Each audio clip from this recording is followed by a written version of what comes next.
The wind shrieked through the trees like a living thing, bending the towering redwoods as sheets of cold rain slashed across the valley. Lena Moreno pulled her rain jacket tighter and stepped onto the wraparound porch of the old farmhouse, her boots already soaked through.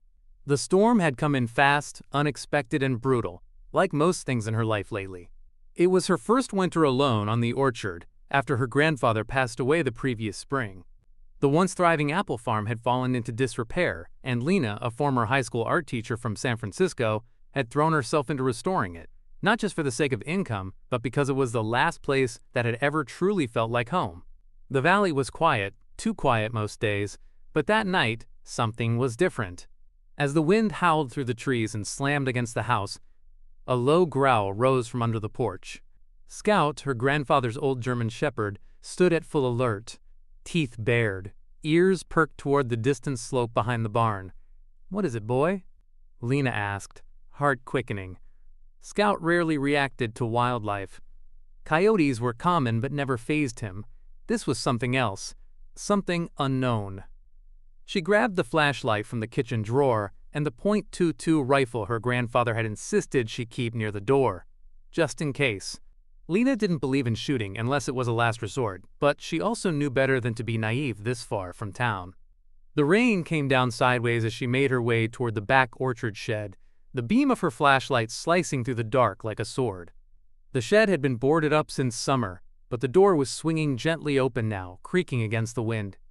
"Hello?" she called out. No answer, just whined. She stepped inside, Scout right on her heels.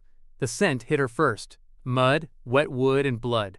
Her flashlight settled on a shape in the far corner. A man, slumped against a bag of old fertilizer, soaked, injured, barely conscious. "What?" He stirred when the light hit his face, mud-streaked, unshaven, eyes heavy but alert. "Don't shoot," he rasped, voice cracked and low. "I just needed to get out of the storm." Lena kept the rifle pointed. "Who the hell are you?" Her voice was firm despite the tightness in her throat. "And what are you doing on my property?" "Name's Jack." "Jack Halden," he coughed. "Didn't mean to scare anyone. Just needed shelter. I'll be gone by morning." His left leg was stretched out awkwardly, the fabric of his jeans torn and soaked in blood. She could see the pain in the way he sat, each breath shallow and measured. There was something in his face that didn't match his condition. Not fear, not guilt, just exhaustion. Lena weighed her options. If she called the sheriff, they might take hours to arrive, and she wasn't sure what they'd do to someone who looked this rough. But letting him stay alone, armed only with her instincts, that was risky. And yet, she sighed, "You get one night, in here. Try anything stupid, I'll shoot first and ask questions later." A ghost of a smile crossed his face. "Fair enough. There's an old blanket in the tool chest and some hay behind the tractor. Use it. And keep your hands off my tools." "Yes, ma'am," he whispered, wincing as he shifted to lay down. Lena lingered a moment longer, watching him curl into the hay like a wounded animal. Then she turned to leave. "Thank you," Jack said, barely audible. She hesitated at the door. "Don't make me regret it." Back at the house, Lena peeled off her soaked jacket and leaned her rifle against the doorway. Her fingers trembled slightly as she poured herself a mug of coffee, still watching the barn through the rain-streaked window. Scout lay quietly by the fire, but his ears twitched every so often, still alert. She didn't sleep that night. Something about the man in the shed, his name, his eyes, the timing, left a strange weight in the air. Not fear, not yet, but something else. Something was coming.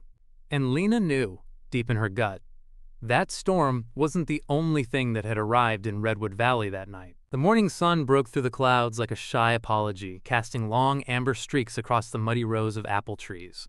Lena stood on the porch, mug of coffee in hand, eyes fixed on the shed. For a moment, it looked as if the night before had been a strange dream, until the door creaked open and the man from the storm stepped into the light. Jack Halden limped out slowly, one arm gripping the frame of the door, the other tucked tight against his ribs. His hair was damp and matted, his clothes still stained from blood and mud. But he was upright, moving, alert. Lena met him halfway with Scout trotting ahead, tail stiff with skepticism. Jack froze at the sight of the dog. "He yours?" he asked. "Don't worry," Lena replied. "He only bites people I tell him to." Jack gave a tired half-smile. "Then I guess I'd better behave." She studied him. The wound on his leg was worse than she thought, a long gash wrapped in a strip of flannel that looked torn from his shirt. Beneath the dirt and stubble there was something unpolished but oddly composed about him, as if hardship wasn't a recent visitor in his life, but a long-time tenant. "You hungry?" she asked, surprising herself with the offer. "I'm not in the habit of turning down kindness," he said. Lena led him to the back porch and handed him a plate of scrambled eggs, toast, and hot coffee. He ate slowly, silently. Scout sat beside Lena, his eyes never leaving Jack. "You really planning to disappear this morning?" she asked. Jack paused, setting his fork down. "I should, but my leg's not going to let me go far. I can stay out of your way if you'd rather I just rest under the trees." She tilted her head. "You know how to work an orchard?" Jack nodded. "My grandfather had peaches in Montana." "Not too different. Trees don't care who you are, as long as you know how to listen to them." That line stopped Lena. It was something her grandfather used to say, "The trees talk. Most folks are just too busy shouting to hear them." After a pause, she set down her own cup. "You want to earn your stay? The west irrigation line is busted. I've got parts in the shed, but I haven't had time." Jack nodded once. "Just point me." Despite the limp, Jack spent the next few hours crawling along the soggy field with quiet focus. Lena watched from a distance as he dug out old pipes, wiped down connectors, and sealed leaks without complaint. By noon, water gurgled through the trench again. He didn't celebrate. He just stood, wiped his hands on his jeans, and walked back toward the barn.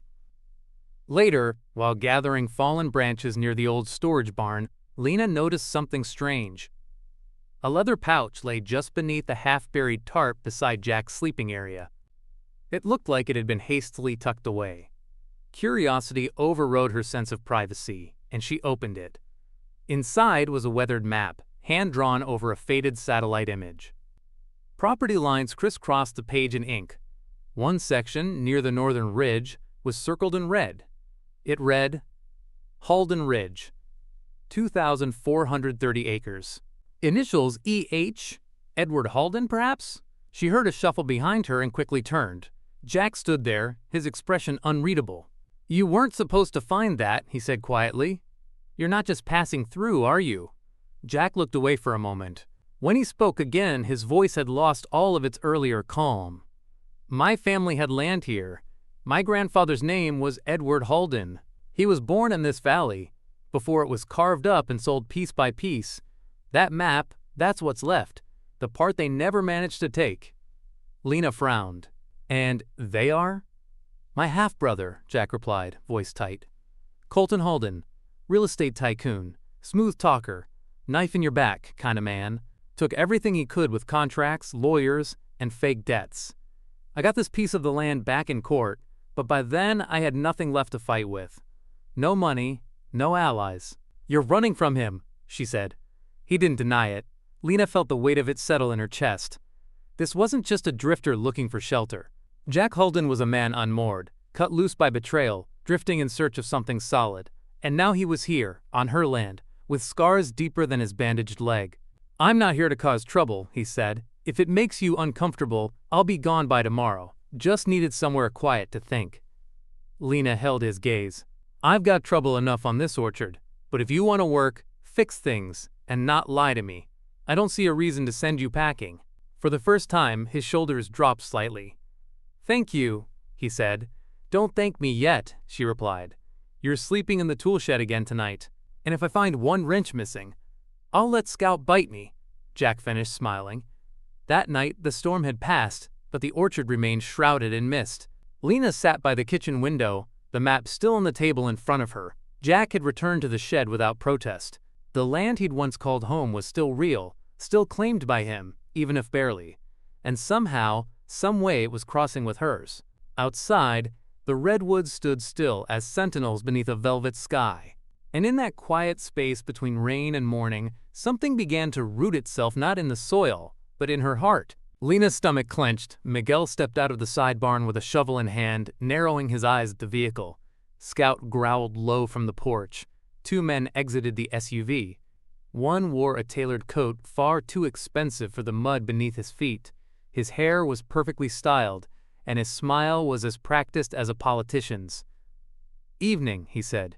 "Apologies for the unannounced visit. I'm looking for someone, Jack Halden. Heard he might have passed through this way." Lena stepped out, boots crunching on gravel. "Who's asking?" The man extended a perfectly manicured hand. "Colton Halden. I'm Jack's older brother." She didn't shake his hand. "Jack hasn't mentioned you." "Probably for good reason," Colton said, smile never leaving his face. "Bit of family tension. Business disagreements, misunderstandings. You know how it goes." "What kind of misunderstanding sends a man limping through a storm with blood on his leg?" Miguel asked, shovel still in hand. Colton chuckled politely.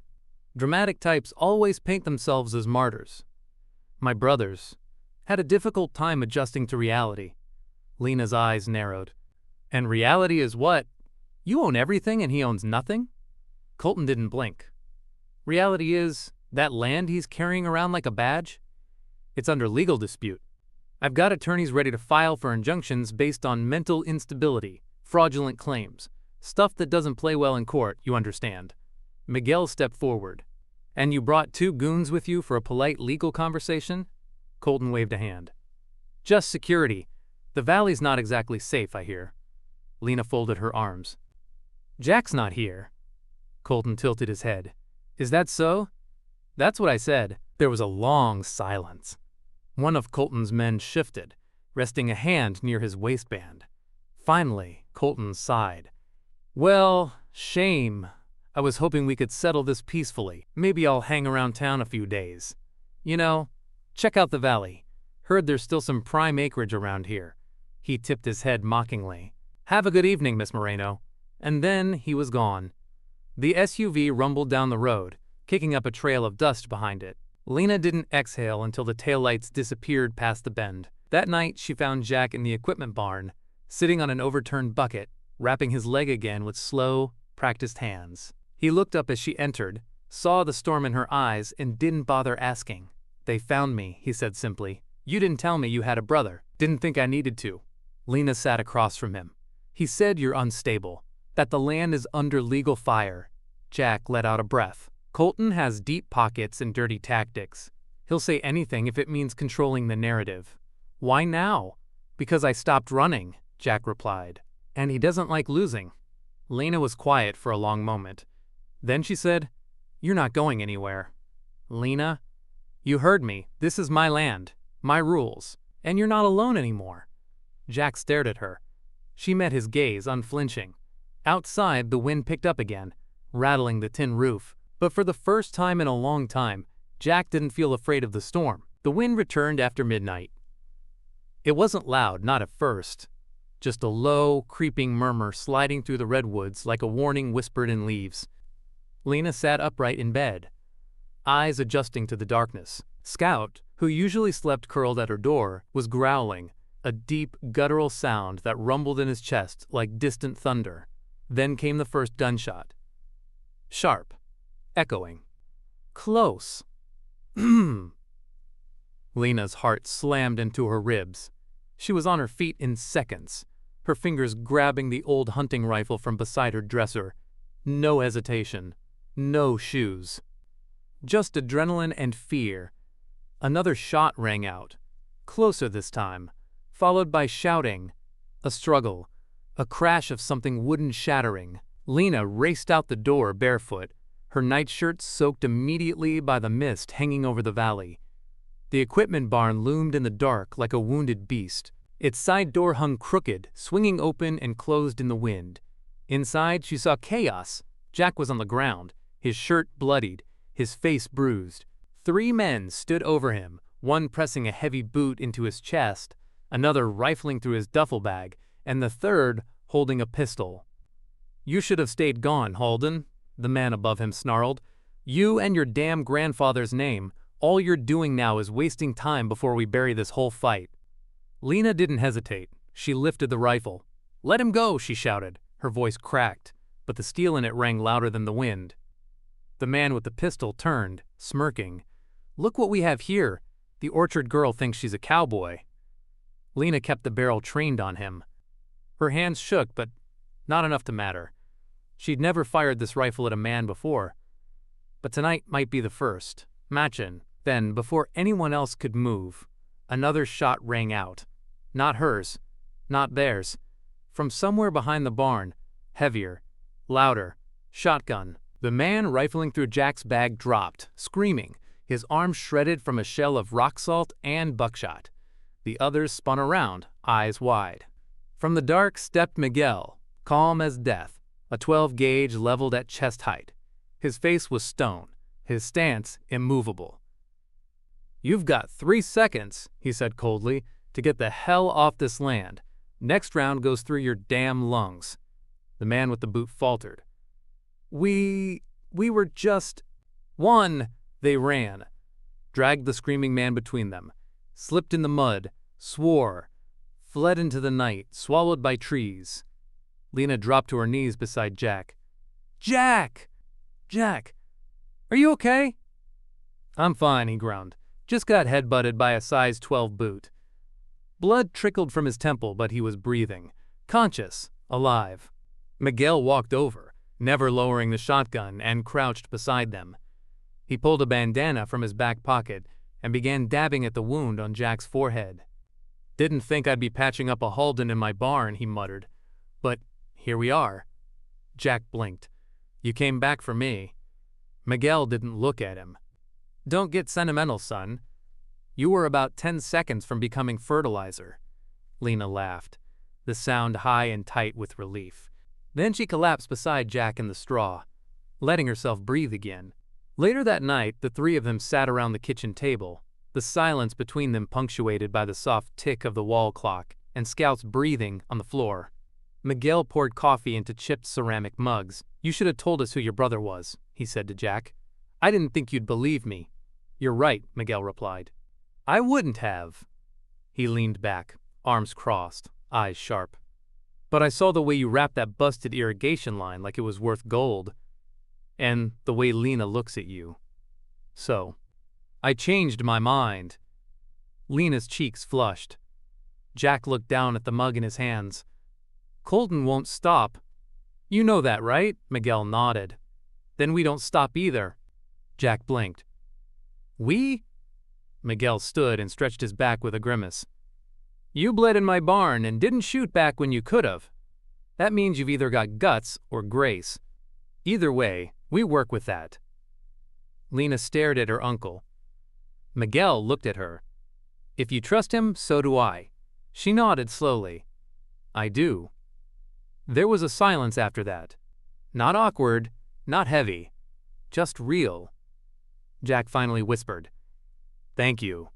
Miguel grunted, turned, and headed down the hall. "You two want to keep exchanging gooey looks. Do it off my kitchen floor." Lena smiled. Jack stared at her, his face pale but steady. "You were willing to shoot for me." "I was willing to kill for the truth," she said quietly. "And you? You are the truth, not some broken version of yourself your brother tries to sell." Jack reached out across the table, slow, hesitant. His fingers brushed hers. For a long moment, they just sat like that, wounded, dirty, a little shaken, but together. Outside, the wind howled again, shaking the trees. But in Lena's farmhouse, lit only by soft lamplight and the fire's glow, a new kind of storm was beginning to pass. And in its place, something stronger was beginning to grow. The storm left behind a quiet that felt heavier than the noise. The next morning, mist hung thick across the orchard, clinging to branches like breath on glass. Lena stood on the porch with a blanket wrapped around her shoulders, watching Jack hobble toward the goat pen, still bruised but stubbornly upright. He shouldn't have been walking. He should have been in bed, nursing that temple bruise and letting Miguel grumble while fetching him breakfast. But Jack Halden didn't know how to sit still. She walked down to meet him. "You're not healed," she said. He shrugged. "The animals don't wait for injuries. You're not responsible for the whole ranch, you know." He paused, looking at her with an intensity that softened as it settled on her face. "I'm not trying to fix your ranch. I'm trying to fix something in me. Working this land, it's the first thing that's made sense in years." Lena said nothing for a moment. The morning was quiet, except for the soft bleats of the goats and a distant woodpecker hammering away at a fence post. Finally, she said, "Then let's give you a chance to keep doing that. But right now, we need to fight this the right way." That afternoon, Miguel drove them into town. Lena sat in the back seat with a thick folder in her lap. The deed Jack had carried since the beginning, water-stained and fragile, but intact. On its cover, Edward Halden, 2,430 acres, Redwood Valley. Inside, original signatures, survey lines, and notations in a grandfather's careful handwriting. Jack sat silently up front, his hands folded in his lap, legs still stiff. But his eyes no longer darted to every mirror. There was still fear, but something else too, readiness. They pulled into a small legal office tucked between a diner and a hardware store. The brass plate on the door read, "Henry Maddox, Land and Agricultural Law, Estastor, 1972. Inside, an elderly man with silver hair and a walking cane stood behind the desk. His eyes twinkled beneath thick eyebrows, and when he saw Miguel, he opened his arms. "About damn time you brought me something interesting," he said with a grin. Miguel gestured to Jack. "This is Jack Halden. He's got 2,000 acres, a bad limp, and a half-brother trying to ruin him." Henry looked at Jack, then down at the folder. He opened it, ran his fingers along the ink. "Edward Halden was a good man. Knew the land better than any topographer I ever met. If he left this to you and these documents are clean, then, son, you've got more than just a case. You've got legacy." Jack nodded. "But I don't want to fight anymore. I don't want this land if it's just going to be a war zone." Henry raised an eyebrow. "Then what do you want?" Jack turned slowly toward Lena. She looked up, confused. "I want it to mean something," he said, "to become what it was supposed to be. Not just inheritance, but purpose." Henry glanced between them. "You're giving it away?" Jack nodded. "To her." Lena's eyes widened. "What?" "You gave me shelter," Jack said. "Fed me when I was bleeding. Trusted me when I didn't deserve it. You see this place like my grandfather did. Not as property, but promise. That's what this land needs. And that's who it belongs to." Lena backed away slightly, heart hammering. "Jack, that's 2,000 acres. That's your name, your birthright." "It was my burden," Jack said softly. "It doesn't feel that way anymore, but only because of you. Let me put it in hands that will grow it, not fight over it." Henry nodded slowly. "We'll draft the transfer, but I'll make sure it's done right. Stipulations, protections, all legal." Jack looked relieved. "Thank you." 2 hours later, they walked out of the office into golden light. The air felt different, lighter. Lena stood in the back lot, staring down at the newly signed title deed in her hands. Action. Her name, Lena Elise Moreno, owner of Halden Ridge. She didn't speak. Couldn't. The weight of it filled her chest like rising tide. Jack stepped beside her.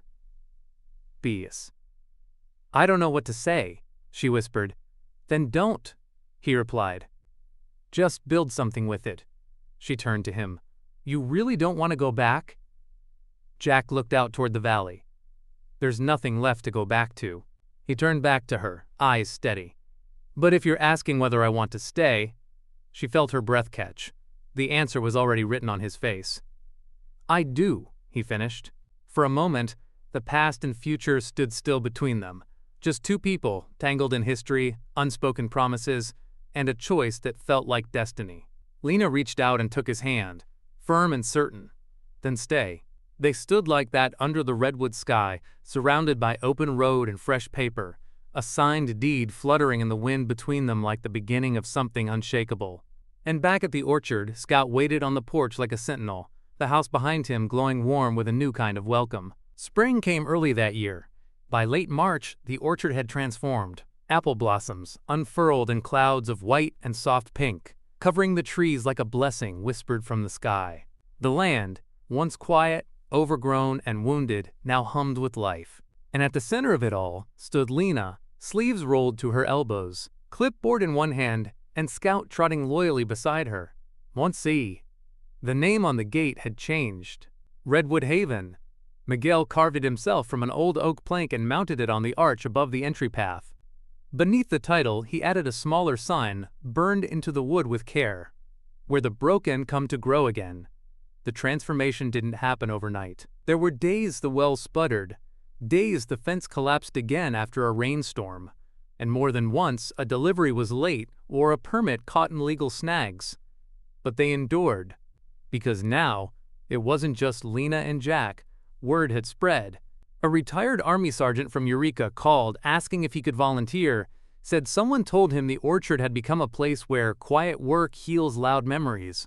A girl from a group home came to learn horse care and left 3 weeks later with a job offer. An old mare with a swayback and cataracts arrived in a trailer that looked ready to fall apart. Jack spent 2 days rebuilding the stall just for her, humming under his breath as he worked. Man. Lena watched it all happen with awe.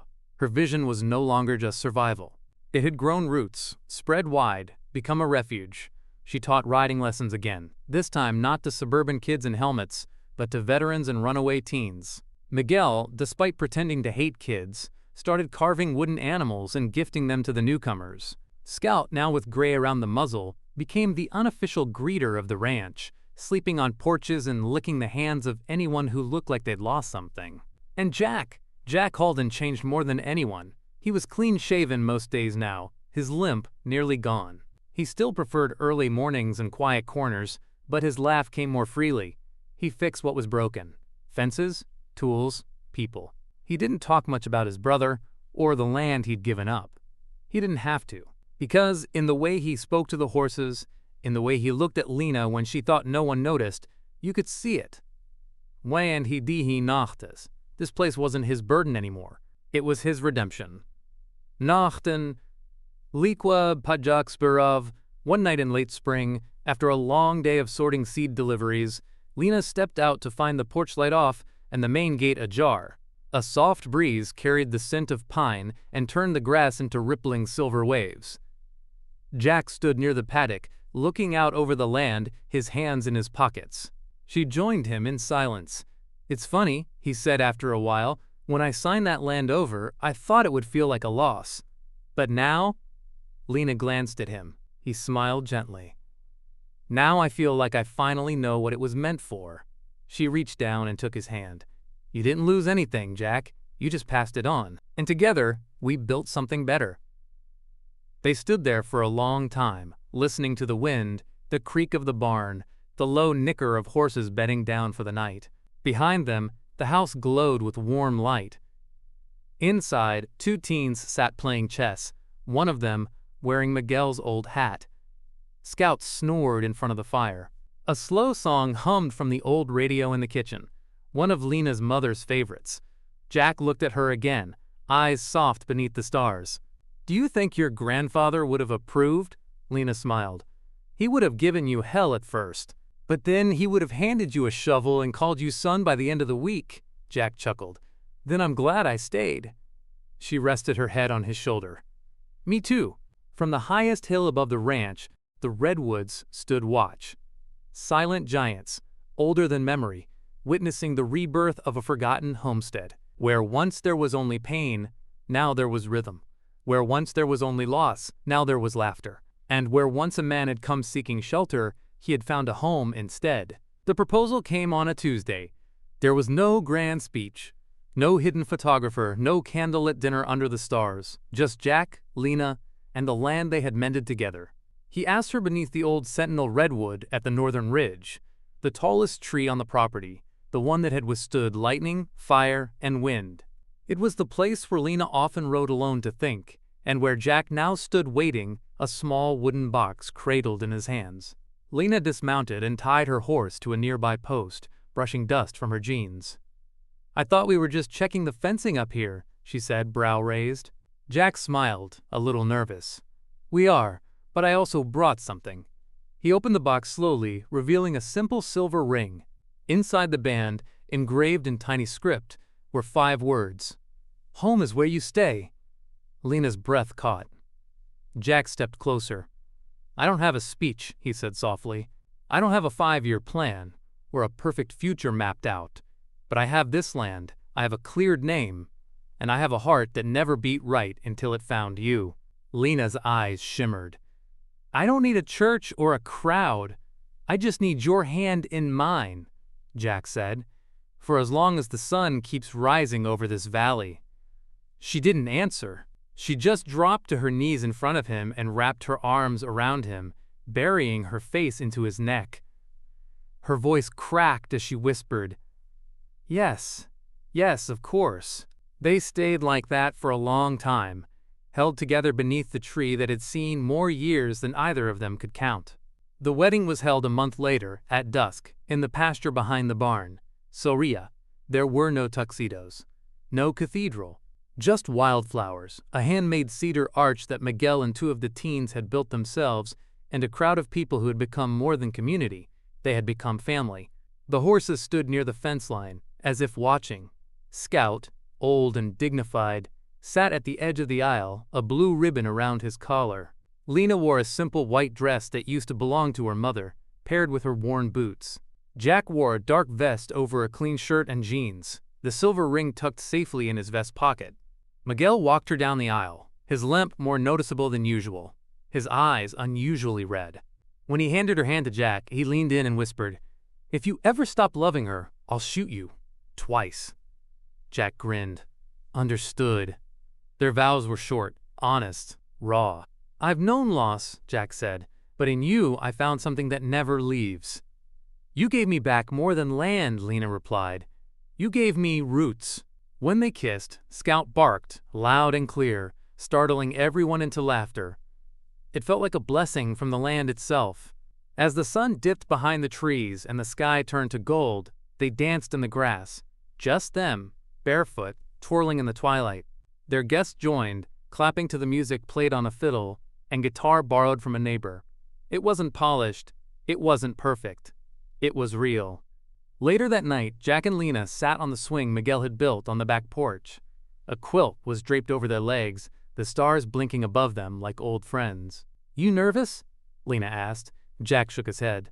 I've never been more certain of anything in my life. She leaned into him.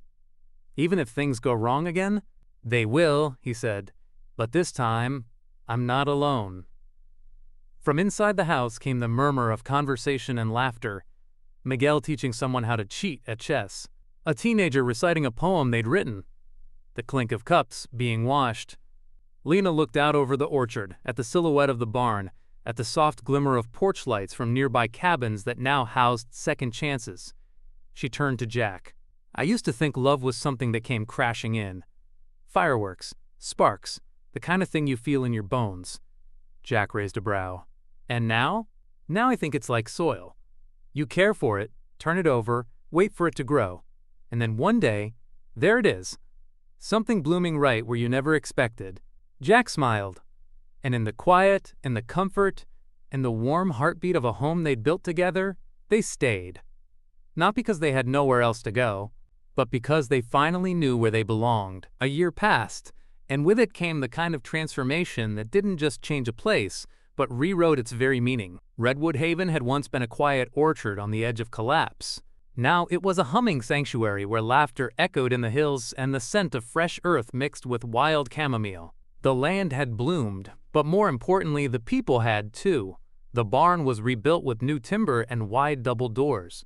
Above the entrance hung a carved wooden sign that read, Redwood Haven, where the lost find ground. It was Miguel's final gift before he left to spend the winter with an old flame in Santa Rosa. On the day he departed, he hugged Lena harder than he'd ever allowed himself to before and muttered, Don't let Jack touch my chessboard. He hadn't said goodbye. Just, don't mess this up, which, from Miguel, was as good as a blessing. Inside the ranch, new cabins had risen along the ridge trail. The residents were as varied as the trees. Veterans, runaways, retirees, people who had survived grief and addiction and simply wanted a quiet place to start again. Jack ran the repair shed and the livestock rotation. He wasn't just a figure on the land anymore. He was the heart of its rhythm, measuring hay, adjusting saddle straps, showing a teenage boy how to fix a bent gate latch while telling stories of his grandfather's stubborn ox. Lena, now a respected figure in the county agricultural co-op, balanced land management with mentorship. Each week she taught a class called Soil and Soul, using gardening to help newcomers reconnect with themselves. One afternoon, a young woman named Talia, barely 20 and barely able to look people in the eye, approached Lena near the greenhouse. She wore an oversized flannel and dirt-caked boots. "Ms. Moreno?" "Just Lena," she replied, brushing mulch from her hands. Talia hesitated. I wanted to ask. You think Jack would mind if I called him, like, Uncle Jack? The others kinda do, and—" Lena smiled, warmth blooming in her chest. "I think Jack would love that." That night, as the lights dimmed across the valley and quiet settled over the hills, Lena found Jack at the fence line, staring into the dark where the trees met the stars. "You okay?" she asked. He didn't answer right away. Then, "I got a letter today." She tensed. "From Colton?" Jack nodded. "Apparently, he's under investigation now. Land fraud in 2 counties. A whistleblower came forward from his office." Lena didn't smile. She simply said, "Good." Jack exhaled, slow and deep. "It didn't even make me mad. That's the strange part. I read it, and all I felt was done." She stepped beside him. "Because it is. You don't have to carry that anymore." Jack turned to her, and for a moment, the boyish vulnerability flickered behind his eyes. "You know, I used to think inheritance was about what someone left you. And now I think it's about who stands with you when everything else is gone." Lena slipped her hand into his. "That's what we built here." In the distance, the barn doors creaked gently in the breeze. Horses shifted in their stalls. A child laughed faintly from one of the cabins. Mestits. Peace wasn't loud. It was earned in silence. A month later, they hosted a spring festival. Tables made from reclaimed wood lined the pastures, topped with apple cider, pies, and wildflower bundles. Guests came from all over, old friends, local neighbors, curious townsfolk. Even the mayor came and nearly cried when a rescued colt nudged her hand. At sunset, Jack took the stage built from pallets and hay bales. He wasn't a speaker, but he looked out over the crowd and cleared his throat. "I came here broken," he began, "and I wasn't looking for help. I was just trying to outwalk my past." Lena stood behind him, hands clasped. But then someone opened a door when she didn't have to. And then others did too. And before I knew it, I wasn't just resting here, I was rooting here. He looked toward the barn. "This land has seen storms. People have too. But we can weather it. Together." The applause wasn't thunderous. It was warm, honest, grateful. Later that night, when the fires burned low and the stars returned, Lena and Jack sat on the porch swing, the same one Miguel built, still creaking in its chains. She leaned her head on his shoulder. "Still think you're not meant to stay?" she teased. Jack chuckled, pressing a kiss to her hair. "No, I think I was meant to find this. You. All of it." They fell into silence, the comforting kind with no weight to it, the kind of silence that meant, "We've arrived." And under the soft hush of the redwoods, with lanterns flickering and crickets singing, they stayed. Not just because of love, but because kindness, once planted, had grown roots that reached deeper than pain, wider than legacy, and stronger than blood. Sometimes, the greatest story isn't the one told in headlines or courtrooms, but the one born in a shed on a stormy night where a stranger knocked and someone opened the door. If this story moved you, reminded you that healing is real, or renewed your belief in second chances, we invite you to subscribe to Healing Stories. Here, we share real-life journeys of strength, love, and hope. Stories that speak straight to the soul. Thank you for being here. And always remember, no matter how far you fall, there's always a way back to the light. Where are you watching from? Drop a comment below and let us know.